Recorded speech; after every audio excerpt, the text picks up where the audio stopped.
Hey guys, welcome back to your final section of notes for Unit 8 on the Civil Rights Movement. So go ahead and get your notes out and let's get started.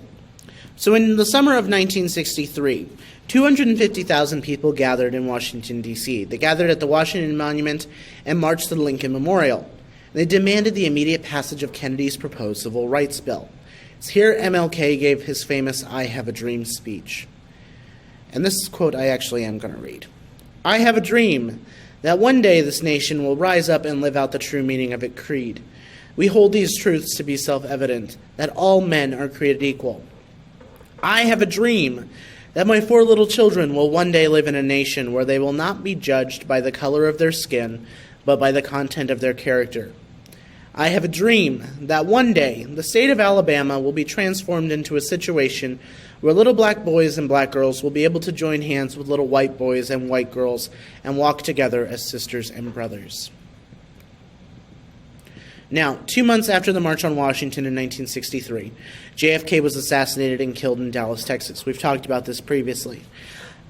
The next year, in 1964, President Johnson, who replaced him, signed the Civil Rights Act into law.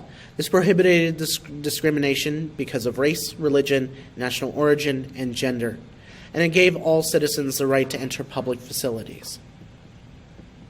Now, in 1964, following the Civil Rights Act, we call it the Freedom Summer. It was a campaign to register as many African Americans to vote as possible.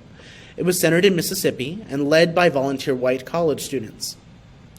3 civil rights workers were killed, 2 of which were white, by the KKK and local police. Racial beatings continued throughout the summer, and they burned businesses, homes, and churches to the ground. And finally, our last event we're going to talk about, this is our last slide, is the March on Selma in 1965. Now, MLK organized a 50-mile protest march in response to the murdering of a voting rights activist in Selma. 600 protesters marched from Selma, Alabama to Montgomery, Alabama, the state capital. The night of the march turned to violence. Demonstrators were whipped and clubbed by police. They had tear gas used on them, and this was all on television. 10 days later, President Johnson presented Congress with a new Voting Rights Act that was passed later that summer that got rid of literacy tests, and federal officials could register voters who were denied by state officials. And the registration of African American voters tripled in the South. So that is it for our notes for today. So there is a shag packet on JFK for y'all to read, as well as your review guide is also posted. I'll see you all next time. Bye, everyone.